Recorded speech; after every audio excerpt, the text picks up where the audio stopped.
Bien, vamos a ahora ver ya parte cardiovascular neta, que es la parte de los fármacos antiarrítmicos, ¿ya? Los fármacos antianginosos, ¿no? Recuerden, la angina de pecho es el dolor isquémico del miocardio, ¿no? El dolor isquémico, es decir, cuando el corazón se está infartando, el paciente siente dolor, hay que darle un antianginoso, ¿ya? El dolor del infarto se llama angina. Y también vamos a ver los fármacos que se emplean de manera general en la insuficiencia cardíaca, ¿ya? Vamos a ver tres temas, la parte de arritmias, la parte de angina y la parte de insuficiencia cardíaca, ¿no? Conceptos generales. Entonces, recuerden, en la fisiología del ritmo cardíaco el potencial de acción, muy importante porque los antiarrítmicos van a trabajar en estos canales. Entonces tú te tienes que acordar, el potencial de acción inicia acá, en la fase 0, porque es la despolarización. ¿Y qué canales participa ahí? Sodio. Sodio en la fase 0 de la despolarización. Acá entra sodio de manera rápida, porque estos canales son rápidos. Por eso, como ves, la línea es vertical, porque se abren los canales de manera rápida y se produce la despolarización. No tiene pendiente. Cuando tiene pendiente es lento. Acá es rápido, por eso es vertical, ¿ya? Luego viene la fase 1, que no tiene importancia. La fase 2, ¿ya? Acá sí, porque en la fase 2 entra calcio, chicos, por canales lentos. Sodio es rápido, calcio es lento, en la fase 2. Y en la fase 3, ¿quién sale? Potasio. En la fase 3 sale potasio, por lo tanto la célula se repolariza. Entonces, fase 0, sodio, despolarización. Fase 2, calcio, meseta se llama, meseta. Fase 2, calcio, fase de meseta. Y fase 3, salida de potasio, repolarización. Y chicos, ¿qué es la fase 4? Esta línea horizontal. Potencial de reposo. El potencial de reposo. ¿Correcto? El potencial de reposo. Es la fase 4. Lo da la bomba de sodio y potasio. ¿Ya? Bomba de sodio y potasio. La fase 4. ¿Ya han hecho fisiología cardiovascular? Sí, ¿no? Ya, entonces te pregunto esto. Esto es de las células del corazón, de las células que participan en el sistema sinusal, o las células contráctiles. Este es de las células contráctiles. Muy bien. Las células contráctiles tienen este potencial de acción. Sodio rápido, calcio lento y potasio. ¿Ya? Este es de la célula contráctil. Pero cuando yo te pongo de los marcapasos, del nodo sinusal, del nodo AB, ¿en qué cambia? ¿Hay fase 2? No hay fase 2. Solo hay fase 0 y fase 3. ¿Te acuerdas? Fase 0 y fase 3. En los de los marcapasos. Y en la fase 0 de los marcapasos, ¿quién entra? Ya te olvidaste. Acá entraba sodio. Pero en los de los marcapasos, ¿quién entra en la fase 0? Calcio, chicos. Por canales lentos.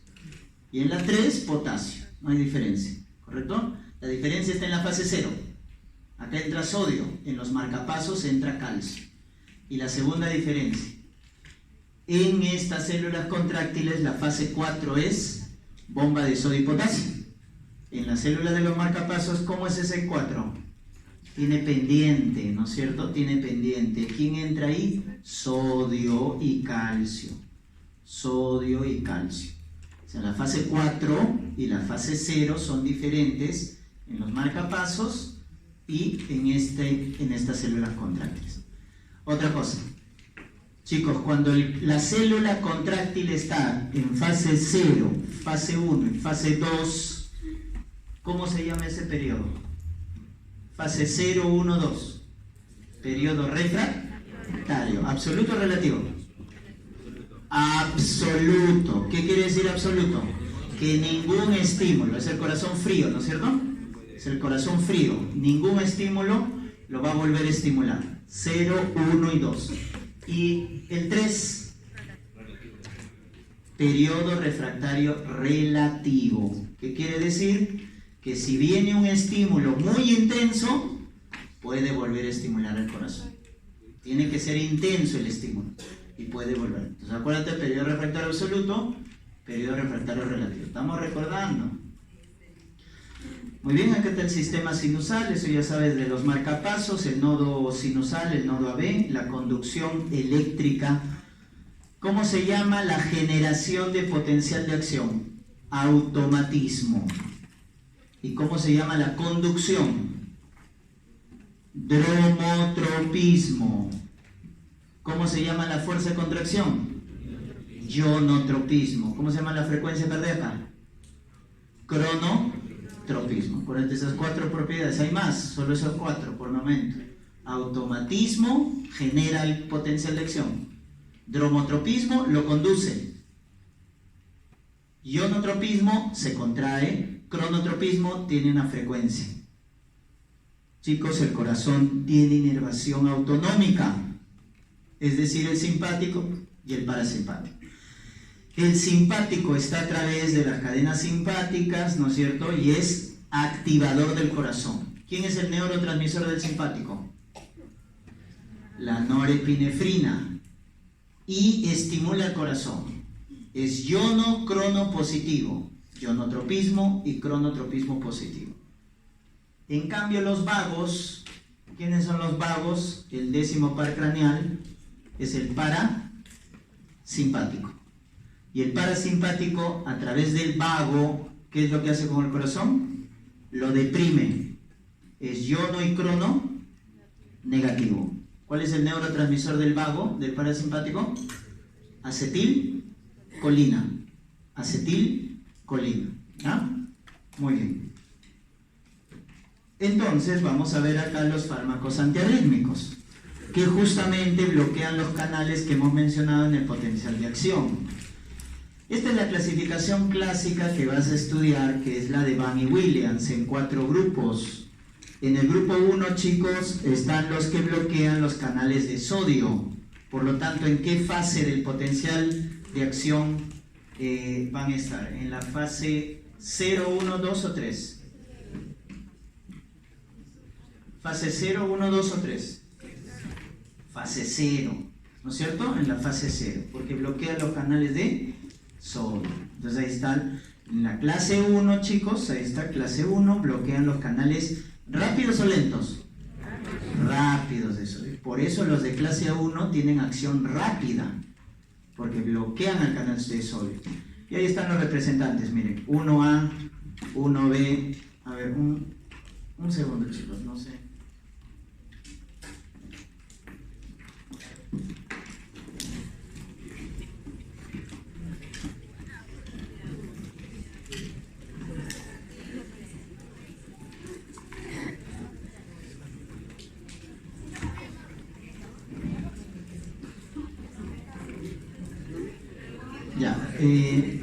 Bien, entonces les decía, acá están los representantes, ¿ya? Clase 1 está procainamida, disopiramida, eso lo pueden leer. 1B lidocaína, 1C flecainina, propagenol, ¿ya? Acuérdense su mecanismo de acción. Ahorita vamos a ver las diferencias. El 2 están los beta bloqueadores, chicos. Por lo tanto, si en el 2 están los beta bloqueadores, lo que hacen los beta es bloquear, ¿no es cierto?, los receptores adrenérgicos. Beta, ¿qué receptor estaba en el corazón? Los beta 1, 2. 1. Por lo tanto, bloquean el tono simpático. Bloquean el tono simpático del corazón. ¿Ya? Ahí están los de la clase 2. Por lo tanto, ¿dónde van a actuar los beta bloque? En la fase 4, chicos. Porque en la fase 4, en los marcapasos, ¿no?, es el que tiene la pendiente y está regulado por el sistema autonómico, la fase 4. ¿Ya? Que en el marcapaso era por entrada de sodio o calcio. En las contráctiles era la bomba de sodio y potasio. Pero miren, la fase 4 es bloqueada por la clase 2, beta bloqueadores. Clase 3, bloqueadores de potasio. Amiodarona, bretilio y un beta block, por si acaso. Acá se salió de la lista el sotalol. Sotalol es un beta block, pero no está en el grupo 2, está en el grupo 3. Ya vamos a ver por qué. ¿Ya? Es una excepción. Entonces, clase 3 es bloquea los canales de potasio. Entonces ahí está, miodarona como máximo representante, por lo tanto, ¿en qué fase va a trabajar? ¿En qué fase bloquea? La fase 3. Clase 3 bloquea la clase 3 fase, porque bloquea los canales de potasio. Y 4 los calcio antagonistas, por lo tanto, ¿en qué fase? 2, por el meseta, ¿te acuerdas? Ya está, eso es básico y te pueden preguntar quién actúa en la fase 4, quién en la 0, quién en la 2, quién en la 3. Entonces tú tienes que acordarte de la clasificación de Bowen-Williams. 1 bloquea sodio, 2 es beta-block, 3 es potasio y 4 calcio antagonistas. ¿Dihidro o no dihidro? No dihidro, porque ¿dónde quieres que actúe?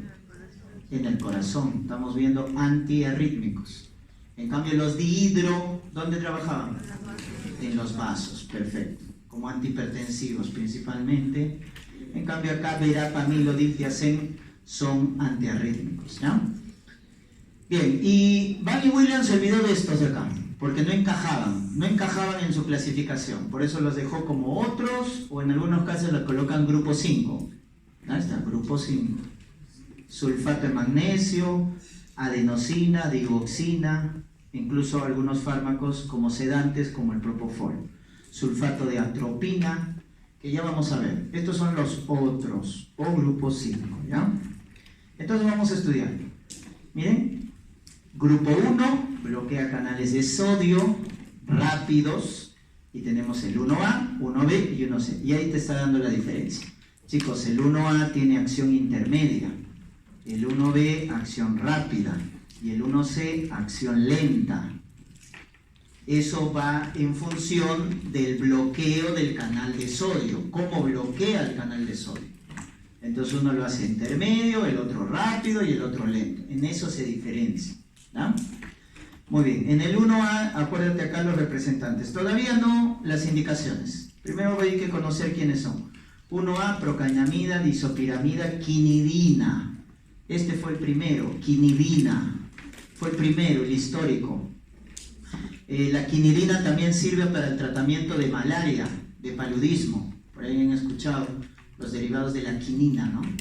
Entonces, es un antiprotozoario también, porque se utiliza para el malaria, para el paludismo. El problema de quinidina, que ya no se utiliza, es que es muy tóxico.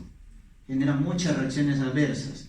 Vértigo, mareo, vómitos, trastornos visuales. Es el llamado chinchonismo, van a escuchar el término. Chinchonismo, la quinidina. Entonces, muy tóxica. Casi ya no se emplea, ¿no? No tiene mayor indicación. Los dos primeros sí. Entonces ahí está procainamida y disopiramida. Son potentes, ¿correcto? ¿Qué es lo que hacen? Este es el efecto que los diferencia de los otros, ¿ah?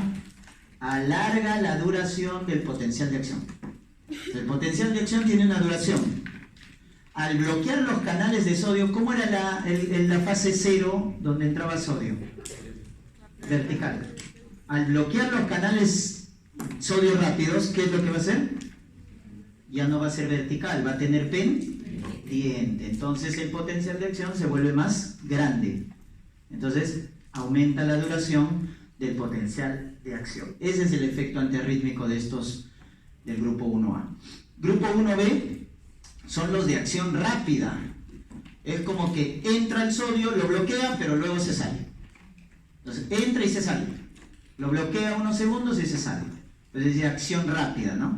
Por eso lo vamos a utilizar en cuadros agudos, como por ejemplo de infarto agudo de miocardio, arritmias principalmente ventriculares, como vamos a ver ya más adelante. Primero los conocemos. Lidocaína, ¿correcto? Lidocaína. Mexiletina. La lidocaína se da por vía endovenosa. La mexiletina se da por vía oral. ¿Correcto? Le llaman la mexiletina, la lidocaína por vía oral. ¿Ya? También miren, este anticonvulsivante tiene efecto antiarrítmico, la fenitoína, porque bloquea canales de sodio. ¿Ya? Estos lo que hacen es reducir o acortar el potencial de acción. El 1A aumentaba la duración del potencial de acción, porque volvía pendiente a la fase 0, ¿te acuerdas? El 1B ya no, el 1B lo que hace es reducir la duración del potencial. Y uno dirá, pero doctor, si lo reduce, va a formar más arritmias. Pues no, porque está reduciendo. El corazón entonces va a tener mayor excitabilidad, pero no. Tú al reducir, estás reduciendo el periodo refractario, la parte final. ¿Quién era la parte final del periodo refractario?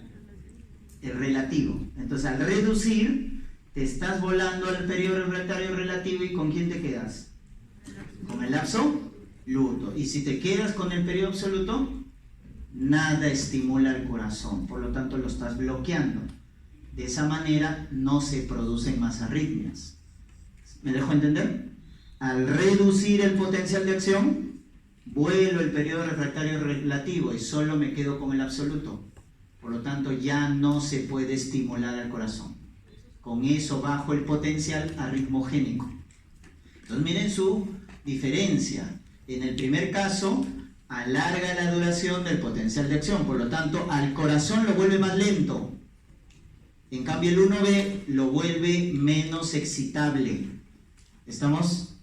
Esa es la diferencia. 1C, donde está propafenona, flecainida, encainida, lo que reducen, chicos, es la velocidad de conducción. Entonces, en el primer caso, estamos hablando del potencial de acción, del automatismo, pero en el último ya es de la conducción. Esa conducción se bloquea con el grupo 1C, ¿ya? Con el grupo 1C. Ya está. Miren acá con este gráfico, lo van a entender mejor, ¿ya? Procainamida, disopiramida son del grupo 1A, bloquean los canales de sodio de manera intermedia y miren lo que hace, ¿no? No está muy bien marcado, pero miren lo que hace. Lo que es negrito es el vertical y el efecto que hacen es, miren, ya no es vertical, sino tiene una pendiente, ¿correcto? Y miren la parte final, se está prolongando la parte final. O sea, ¿cuál es su efecto al final del grupo 1A? Bloquea los canales de sodio cuando están abiertos principalmente, porque, chicos, el canal de sodio, cuando actúa, se abre y se cierra. Cuando se abre, está activo, porque es ahí donde se va a producir la despolarización. Cuando está cerrado, está inactivo. Te pueden preguntar, ¿dónde actúa procainamida, disopiramida? En los canales de sodio activos, es decir, cuando está abierto el canal. Ahí va a entrar la disopiramida, la procainamida y va a bloquear, ¿correcto? Cuando están abiertos.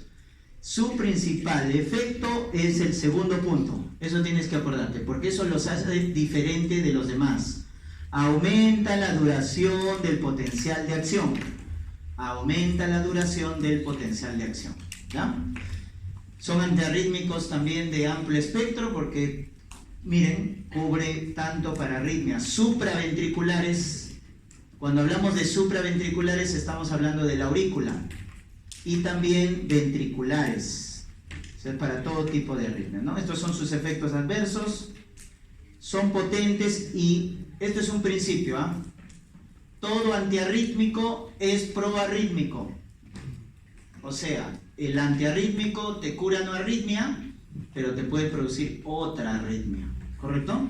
Entonces, ese es un principio, todo antiarrítmico es proarrítmico. De ahí que te pregunten, el 1A sirve para arritmias supraventriculares y ventriculares, por eso son de amplio espectro. Y te puede producir arritmias. ¿Qué arritmias? Una arritmia ventricular llamada torsades de Points. Se llama así, torsades de Points. O en inglés, ¿no es cierto? Y en castellano, de puntas torcidas. De puntas torcidas. Porque la forma que tiene en el electrocardiograma se llama así, de puntas torcidas, ¿no? Entonces es proarrítmico, produce el torsade de Points que les estoy mencionando, que es una arritmia ventricular, náuseas, vómitos, tienen efecto antimuscarínico, bloquean los receptores muscarínicos de la acetilcolina, por eso dice acá efecto anticolinérgico, ¿no? Generan, en este caso, boca seca, ¿correcto? Boca seca, retención de orina, etc. Trombocitopenia. Estos fármacos no puedes dar en un paciente que tiene PTI. ¿Qué es el paciente con PTI? Púrpura trombocitopénica inmune. Púrpura trombocitopénica inmune. Están contraindicados estos fármacos. ¿Por qué? Porque estos bajan más las plaquetas, ¿no? En cambio, mira qué hace lidocaína o mexiletina, que están en el grupo 1B, no aumentan la duración del potencial. No lo aumentan. Todo lo contrario, miren. Reducen la duración del potencial. Miren, reduce. ¿Por qué? ¿Y por qué no cambia acá? Porque recuérdate que el 1B entra y sale. Es de acción rápida. Entra y sale. Entonces, como que no se siente su efecto en la fase 0, pero se afecta acá, en la última parte, en la duración. Entonces, lo que hace es, al contrario del 1A, el 1A lo alarga el potencial de acción, el 1B acorta el potencial de acción. ¿Y dónde está su efecto antiarrítmico? Miren lo que está cortando. ¿Cuál era la colita del 3? Periodo refractario relativo. ¿Con qué te estás quedando? Con el absoluto. ¿Y qué estás haciendo entonces con el corazón? No se va a excitar. Es el corazón frío, el periodo refractario absoluto. ¿Estamos? Miren la diferencia. Muy bien. Bloquea los canales de sodio cuando están inactivos. ¿Y cuándo era que estaba inactivo? Cerrado. Miren la diferencia. Eso es saber farmacología. El 1A activa el sodio cuando está abierto. El 1B cuando está cerrado. Y miren el diferente efecto que generan en el potencial de acción, ¿no? Chicos, el 1B sí se restringe para arritmias ventriculares. Estos no son de amplio espectro. Lo empleamos para arritmias ventriculares. Entonces, la lidocaína, la mexiletina para arritmias ventriculares. Sobre todo cuando el paciente tiene antecedente de infarto agudo de miocardio. Antecedente de infarto agudo de miocardio y tiene su arritmia ventricular, lidocaína es el de elección. Potencial antiarrítmico es mínimo, ¿por qué? Porque entra y sale. Al entrar y salir no genera mayor potencial antiarrítmico, ¿no? O sea, que genera otra arritmia, genera hipotensión, bradicardia, parestesias, etc. Ya está. Y miren el 1C, flecainida y propafenona. Estos son los que tenían acción lenta, bloquean de forma potente los canales de sodio. Y miren, entonces su efecto es más pendiente en comparación con el grupo 1A. Miren, genera más pendiente en la fase 0, ¿no?, del potencial de acción, porque bloquea de forma más lenta. O sea, lo bloquea y se queda con el canal de sodio bloqueado. Por eso hay más pendiente, ¿correcto? Hay más pendiente, porque su bloqueo es lento, ¿ya? Bloqueo lento. Estos, chicos, se utilizan para arritmias supraventriculares, ¿correcto? Por mientras vamos agrupándolo así, porque decirte el nombre específico de la arritmia es por gusto, te vas a olvidar. Más en clínica recién lo vas a estudiar. O sea, tú ahorita clasifica, ¿supraventricular o ventricular? Ya está, punto. Luego ya vas a ir conociendo a los demás. Entonces, si yo te digo el 1A, ¿para quién das? Ambos, supraventricular. El 1B, ventricular. ¿Y el 1C? Ya está. Eso ahorita puede ser beneficioso para ustedes porque les va a ayudar a comprender. Porque recién están empezando a ver la parte farmacológica, ¿no? Chicos, el 1C también tiene riesgo de producir torsades de Points, igual que el 1A. Puede producir el llamado torsades de Points. Entonces, cuando te digan qué arritmia produce, qué antiarrítmico, produce torsades de Points, 1A, 1C. Más frecuente con el 1A. Más frecuente con el 1A. Luego tenemos el 2, que son los beta block. Entonces, como son los beta block, ya los estudiamos, los beta block en la primera clase. Y lo que hacen es disminuir el automatismo. Por eso, ¿dónde trabajan? ¿En qué fase? ¿0, 1, 2, 3 o 4? 4, perfecto. Trabajan en la fase 4. Eso te van a preguntar ahora en el examen. Eso, mecanismo de acción, ¿no? Entonces, trabajan bloqueando el automatismo, bloqueando el tono simpático en la fase 4 del potencial, ¿no? Que en este caso el potencial de reposo para las células contráctiles o la despolarización automática en las células del marcapaso. ¿No? Por eso debías haber llevado bien fisiología para conocer bien. Ahí está, miren, acá está mal escrito, es propranolol, ¿ah? No es propan, es propranolol, metoprolol, etc. ¿Ya? ¿Quién acá es el cardioselectivo? ¿Quién es el cardioselectivo? Uy, se olvidaron. Si les di mnemotecnia todavía para los cardioselectivos. ¿Quiénes son los cardioselectivos? MB, metoprolol, bisoprolol, ya iba a llorar. El grupo 3 son los canales de potasio. Son allá. En el grupo A tenemos los beta block y al grupo 2, donde están los beta block, chicos, les vamos a poner unos nombres. Se les llama los frenadores del nodo AB. Frenadores del nodo AB. O sea, frenan el nodo aurículo ventricular. Son los llamados frenadores del nodo. ¿Tú te acuerdas que la función del nodo AB es comunicar eléctricamente a quién? A la aurícula con el ventrículo. No hay otra comunicación eléctrica. El nodo AB es el que da el paso. Entonces, ¿qué hace el beta block? Frena el nodo AB. Frena el nodo AB. ¿Para qué? Para que si la aurícula está muy excitada, entonces esa excitación de la aurícula no pase al ventrículo. ¿Cómo harías si la aurícula está muy excitada? ¿Cómo harías para que no pase al ventrículo? Freno al nodo AB. Por lo tanto, el beta block, ¿para qué arritmias se utilizan? ¿Para qué arritmias se utilizan? Supraventriculares. Supraventriculares. ¿Estamos? Beta block, frenador del nodo AB, arritmias supraventriculares. O cuando hay mucha excitación del simpático. ¿Qué pacientes tienen mucha excitación del simpático? Los vas a ver delgaditos, temblorosos, sudando. Hipertiroidismo. Feocromocitoma. Esos pacientes tienen mucha actividad simpática. En esos pacientes vamos a utilizar el beta block. 3. Bloqueadores de canales de potasio. Se les llama también de amplio espectro. Como es de amplio espectro, como el 1A, ¿a quién les vamos a dar? Supraventricular y ventricular. Los del grupo 3, que bloquean los canales de potasio, son de amplio espectro, ¿ya? Damos para arriba y para abajo, supraventricular y ventricular. Y ahí tienes que acordarte de la amiodarona. Amiodarona, que le damos... Si tú alguna vez vas a escuchar, ¿qué antiarrítmico le puedo dar a cualquier arritmia? Doctor, me olvidé qué fármaco era. Ya, dale amiodarona. Porque la amiodarona cubre a todas las arritmias. Es el llamado antiarrítmico de amplio espectro. No solo bloquea canales de potasio, bloquea también canales de sodio, canales de calcio. O sea, tiene muchos efectos. Pues se llaman de amplio espectro. Pero Bunny Williams lo coloca en el grupo 3. ¿Ya? Bunny Williams lo coloca en el grupo 3. Está también bretilio, dronadarona, que es muy parecido a la amiodarona. Y un beta block. ¿Qué beta block está en el grupo 3?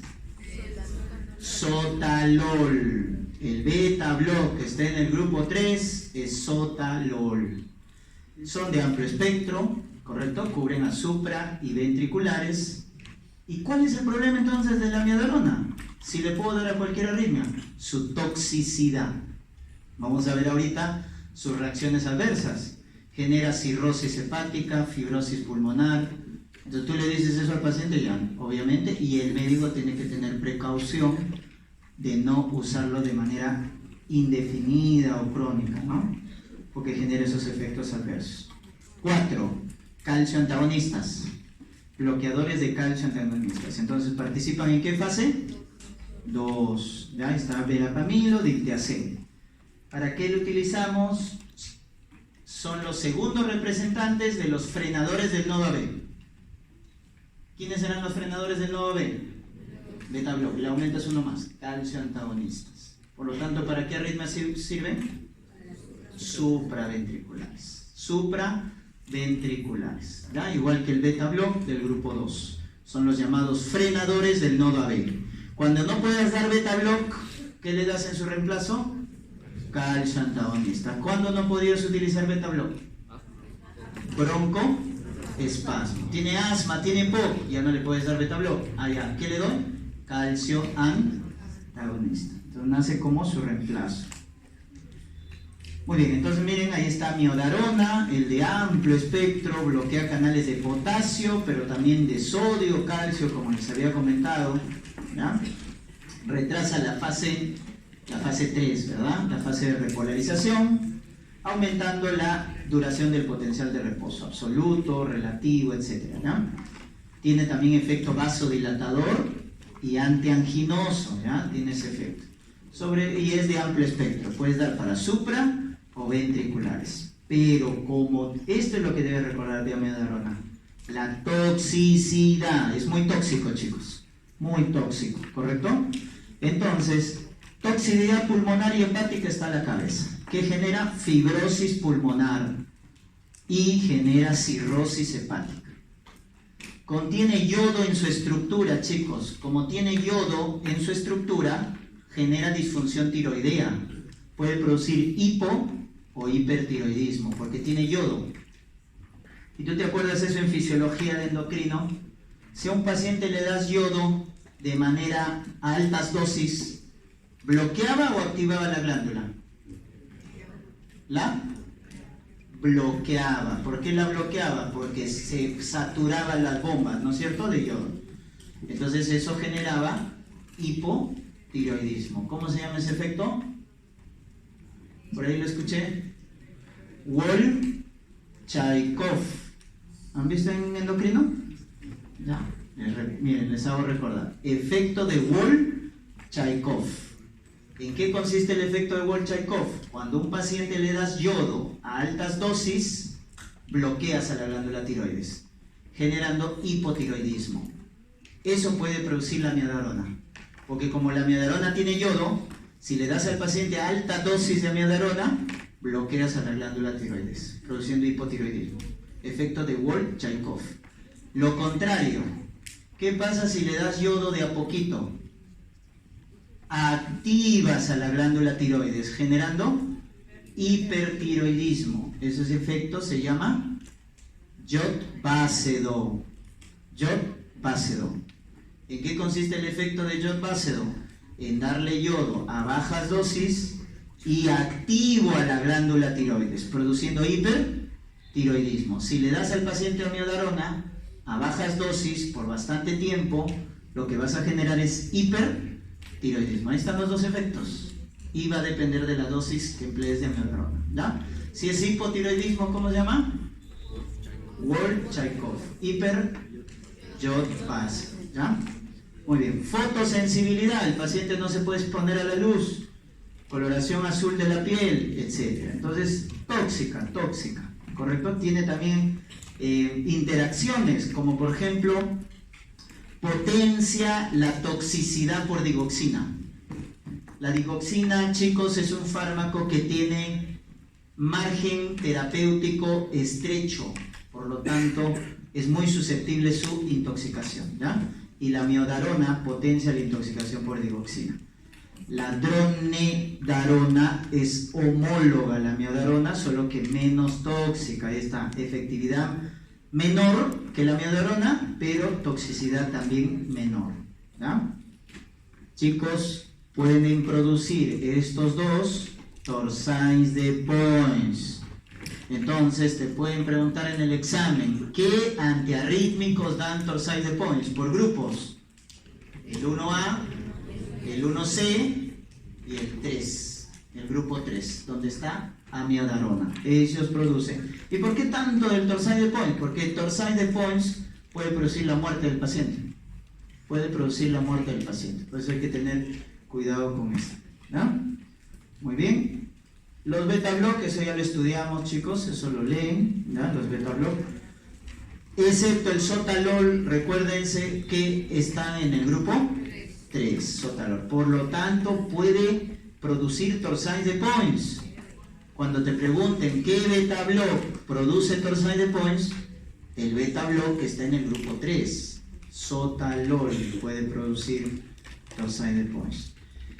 Muy bien, y los calcioantagonistas, igual que los beta-block, son los llamados frenadores del nodo aurículo-ventricular. Lo damos para arritmias supraventriculares, principalmente, bloquean los canales de calcio, ¿no? Está verapamilo, que es el más potente. Verapamilo es más potente que diltiazem, ¿ya? Verapamilo es más potente que diltiazem. Y acá, chicos, tenemos la digoxina. La digoxina, chicos, miren qué dice acá, estimula al vago. Como estimula o aumenta el tono vagal, ¿a quién está estimulando? Al parasimpático. Por lo tanto, ¿qué hace el parasimpático? Baja la frecuencia cardíaca, genera bradicardia, ¿ya? Y también frena el nodo AB, ¿similar a quién? Frena el nodo AB, beta-block, calcioantagonista. Y ahora en adelante, cuando yo te pregunte, ¿quiénes son los frenadores del nodo AB? A la cabeza, beta-block. Segundo, calcioantagonista. Tercero, digoxina. Ese es el orden de eficacia. Beta-block, calcioantagonista, digoxina. Son los frenadores del nodo AB. Por lo tanto, ¿a qué arritmias les damos? Supraventriculares. ¿Ya? Supraventriculares. Miren quién aumenta su toxicidad. Acá hay una mnemotecnia para que te acuerdes. Se llama a ver quién. A de amiadarona. Ver de verapamilo. ¿Y quién de quinidina? Cuando te pregunte, ¿qué antiarrítmicos potencian la toxicidad por digoxina? A ver quién. Amiadarona, verapamilo, quinidina. ¿Ya? Son los que potencian la toxicidad por digoxina. Chicos, la adenosina es otro antiarrítmico que no está en la clasificación de Van y Williams. Lo que hace, como su nombre lo indica, estimular a los receptores de adenosina. ¿Y qué hace la adenosina? Disminuye los niveles de AMP cíclico. Disminuye los niveles de AMP cíclico. Con ello tiene su efecto antiarrítmico, ¿ya? Se utiliza para una arritmia en particular que se llama así, esta de acá, miren, la que está al final. Taquicardia paroxística supraventricular, típica de mujeres jóvenes. Cuando encuentres a una mujer joven que tiene su palpitación súbita, está tranquila, sentada, y empieza su palpitación súbita regular, y calma sola muchas veces, o con fármacos, esa arritmia es la taquicardia paroxística supraventricular. Frecuente en mujeres jóvenes. Inicio súbito, porque no es como la taquicardia, ¿no? ¿Cuándo induces tú una taquicardia?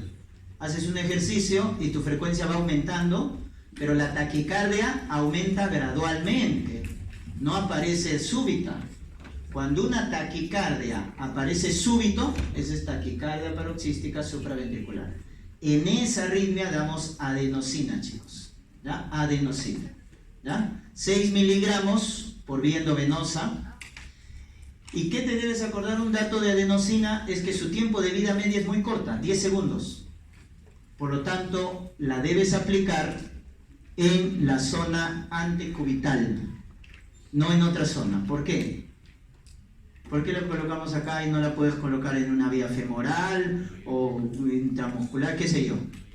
Porque está rápido para que llegue al corazón. Cuando le colocas anticubital, rápidamente llega al corazón. ¿Por qué? Porque su tiempo de vida media es 10 segundos. Entonces tienes que colocarlo en la zona anticubital, ¿ya? Muy bien, entonces miren los antiarrítmicos, su mecanismo de acción, ¿correcto? Por grupos, ¿no? Entonces hemos dicho, a ver, ¿dónde está el 1A? Acá. 1A, quinidina, el más antiguo, disopiramida, procainamida, ¿ya? Y el 3, acuérdate estos dos, 1 y 3, donde está amiadarona, son de amplio espectro, chicos. Son de amplio espectro. Le damos para ventriculares y supraventriculares. El 1C, donde está flecainida y propafenona, chicos, principalmente es para supraventriculares, ¿ya? El 1C, principalmente para supraventriculares. En cambio, el 1A y el 3 son los de amplio espectro. Muy bien. ¿Y el 1B para quién era? Para arritmias ventriculares. Está lidocaína por vía endovenosa o metilexina, ¿ya? Y luego tenemos acá las supraventriculares. Miren, ¿quién utilizamos en la supra? Los frenadores del nodo B. ¿Ya? Beta-block, calcio antagonista, digoxina y en el caso de la adenosina, de la taquicardia paroxística supraventricular. Cuando es por estrés, chicos, los beta-bloqueadores. Cuando es por mucho tono simpático, por hipertiroidismo. ¿Ya? Muy bien, y ahí está dónde actúan, pues, ¿no? Entonces este es un esquema de resumen, como para que asocies dónde actúan. Y este de acá, sulfato de atropina, actúa. ¿Qué va a hacer la atropina? Bloquear los receptores muscarínicos. Por lo tanto, bloquea el parasimpático. Entonces, al bloquear al parasimpático, ¿quién va a predominar? El simpático, produciendo taquicardia. Entonces, ¿en qué caso utilizamos el sulfato de atropina? Cuando el paciente tiene bradicardia sinusal. Ahí utilizamos. Cuando hay bradicardia, utilizamos sulfato de atropina. ¿Qué hace la atropina? Bloquea el parasimpático, porque bloquea los receptores muscarínicos. Les había comentado que la angina de pecho es el dolor por isquemia del corazón. El corazón tiene menos flujo sanguíneo. ¿Quién nutre al corazón, chicos? Las arterias coronarias, ¿correcto? Entonces los antianginosos, ahí está, miren, de primera línea y de segunda línea. Primera línea, beta-block, calcio antagonistas. Son los primeros que debemos emplear. Segunda línea, nitratos. Y estos de acá, que no lo tenemos, pero por ahí deben conocerlo, trimetazodina, ivabradina, ranolacina, etc. ¿Ya? De esa manera se clasifican los antianginosos. Chicos, hay dos maneras básicas de aumentar el flujo coronario. Una es dilatando las arterias coronarias y la otra es bajando el trabajo del corazón. Si tú le bajas el trabajo al corazón, hay menos demanda de oxígeno. Por lo tanto, menos le quitas un trabajo al corazón. Entonces, el antianginoso tiene dos funciones. O le bajas el trabajo al corazón para que trabaje menos y necesite menos oxígeno, o le dilatas a las arterias coronarias. ¿Quién es un buen vasodilatador coronario, chicos? Que lo hemos visto en la clase pasada. Los calcio antagonistas. Miren, vasodilatadores. Ahí está, calcio antagonistas. Vasodilatan las arterias coronarias, chicos. Y los nitratos también. Pueden vasodilatar las arterias coronarias, pero principalmente dilatan las venas. Y al dilatar las venas, chicos, la sangre se queda en las venas. Por lo tanto, al corazón le llega menos sangre. ¿Cómo se llama cuando le llega sangre al corazón? ¿Cómo se llama eso? ¿Precarga o poscarga? Entonces, ¿qué hacen los nitratos? Bajan la precarga. ¿Por qué bajan la precarga? Porque al dilatar las venas, la sangre se queda en las venas y regresa menos al corazón. Bajan la precarga, están bajando el trabajo del corazón. ¿Cuál es la segunda manera de bajarle el trabajo, tener efecto antianginoso? Bajando el trabajo al corazón. Y ahí están los calcio antagonistas y los beta bloqueadores, ¿no? Los calcio antagonistas y los beta block son cardiodepresores, ¿no? Miren, entonces hay tres antianginosos básicos que debes conocer. El de primera línea, beta-block. Chicos, ¿cómo es el efecto antianginoso del beta-block? Bajarle el trabajo al corazón. Si lo dejas de explotar al corazón, el corazón trabaja menos, necesita menos oxígeno. Entonces te hace siendo un efecto antianginoso.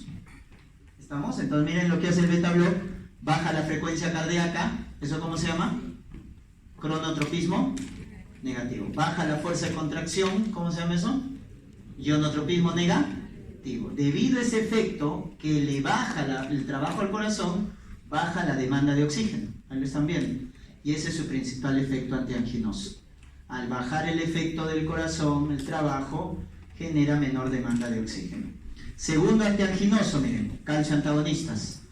Y el calcio antagonista, ¿cómo se tiene su efecto antianginoso? Este es el más importante, miren. Dilatación de las arterias coronarias. Los calcio antagonistas dilatan las arterias coronarias. ¿Estamos? Y también dilatan las arterias. Y al dilatar las arterias, ¿qué van a bajar, chicos? La poscarga. por lo tanto le bajan trabajo al corazón. Entonces los calcio antagonistas hacen vasodilatación coronaria y al dilatar las arterias periféricas bajan la poscarga. Ese es su efecto antianginoso. Y el nitrato, chicos, su principal efecto antianginoso es esto: dilatar las venas. Y al dilatar las venas, ¿qué hacen? Bajan la precarga. Pero también dilatan las arterias coronarias. También dilatan las arterias coronarias.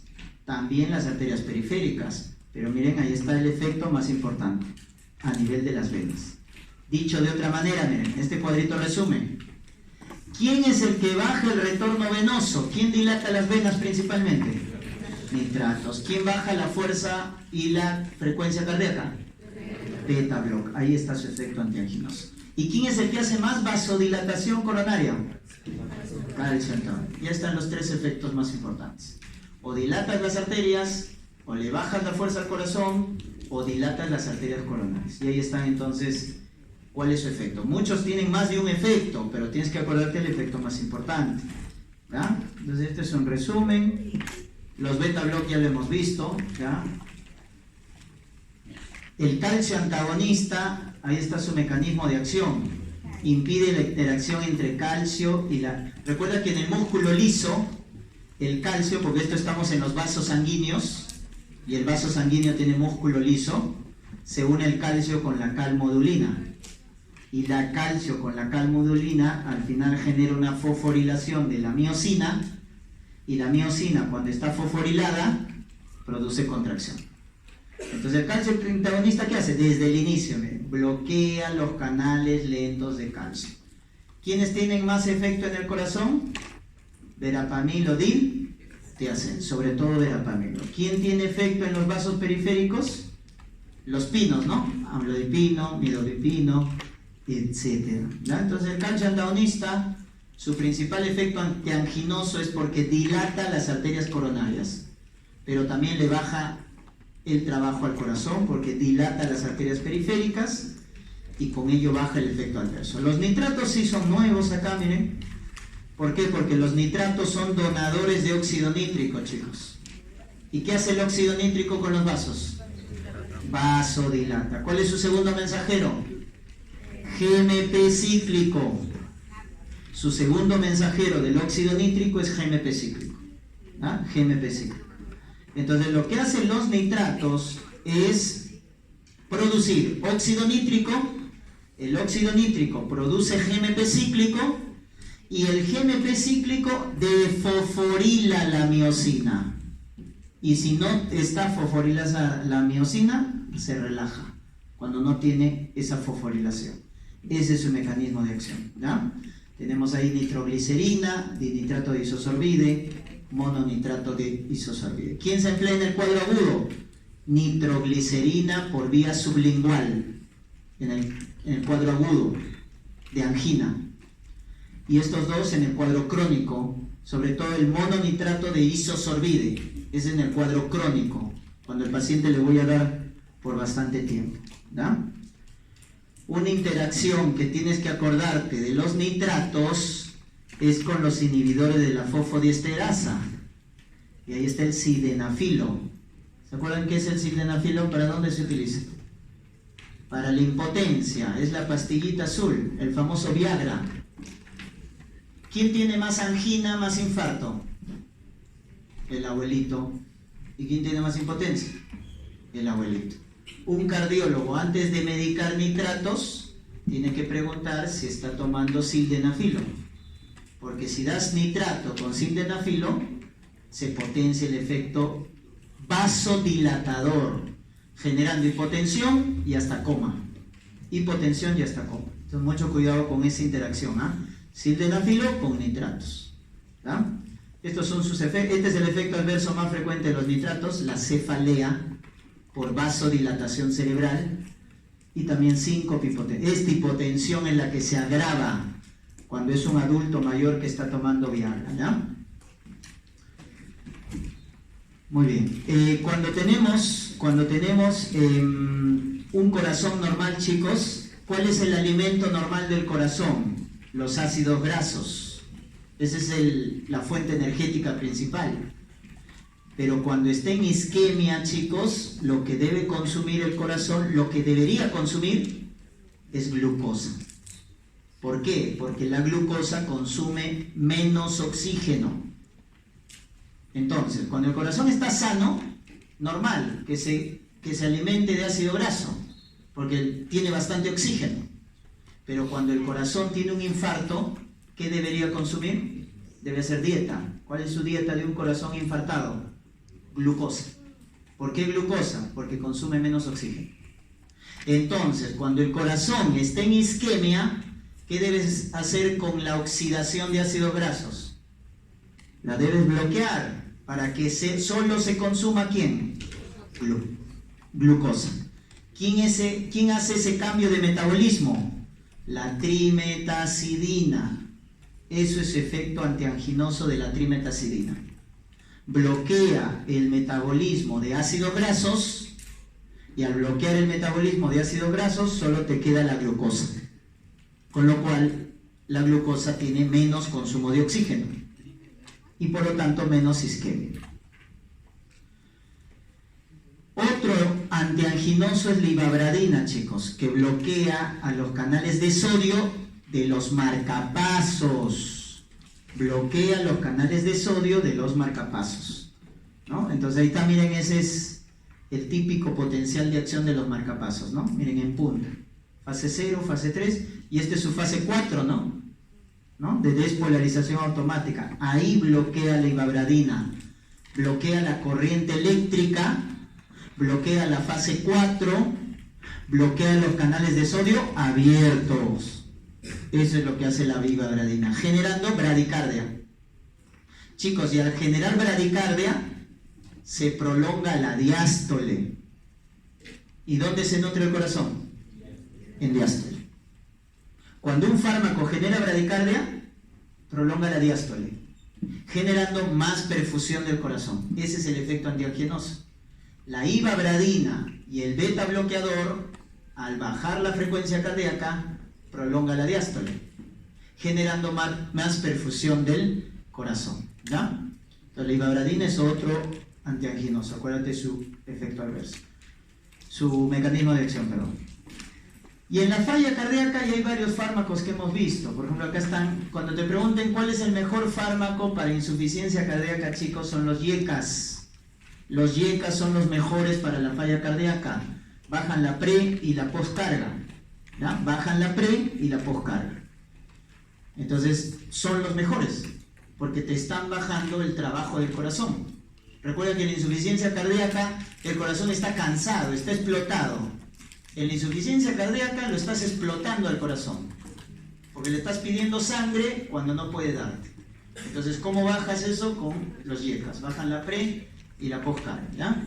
En cambio, los diuréticos solo bajan la precarga, chicos, ¿ya? Los diuréticos solo bajan la precarga, ¿ya?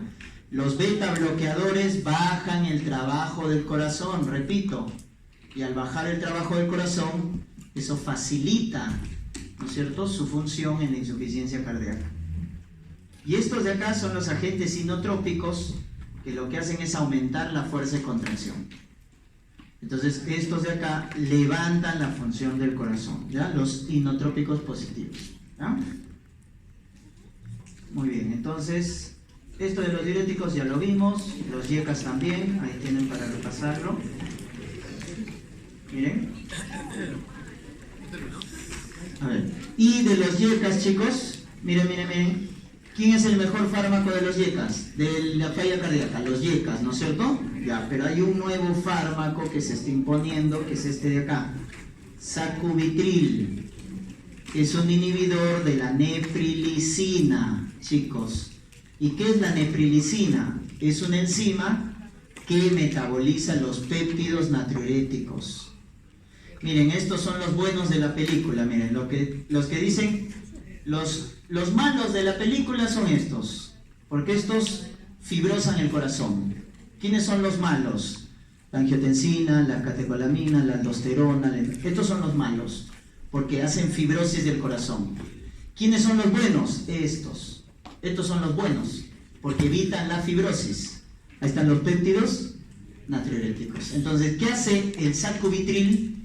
Inhibe a la neprilicina, que es la enzima que metaboliza los péptidos natriuréticos. Por lo tanto, aumenta la vida media de los péptidos natriuréticos. Y de esa manera evitan la fibrosis del corazón. ¿Da? La fibrosis del corazón.